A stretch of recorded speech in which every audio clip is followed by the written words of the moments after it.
Finally সারা রাত ride করার পরে ফারাক্কা ব্যারেজে পৌঁছে গেলাম। তো এখন সকাল 5:48 বাজে, আর তোমরা দেখতে পাচ্ছ এদিকে ভিউটা কি অসাধারণ দেখতে লাগছে। ফারাক্কা ব্যারেজের ভিউটা অদ্ভুত, কি সুন্দর দেখতে লাগছে, দারুণ দারুণ সুন্দর দেখতে লাগছে। ক্যামেরাটা যতটা পারছি উঁচু করে দেখানোর চেষ্টা করছি।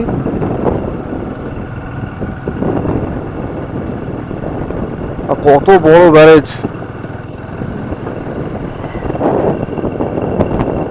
খুব সুন্দর দেখতে লাগছে।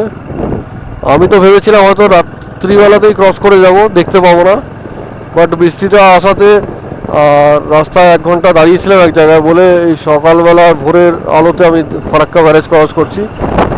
তো খুব সুন্দর দেখতে লাগছে।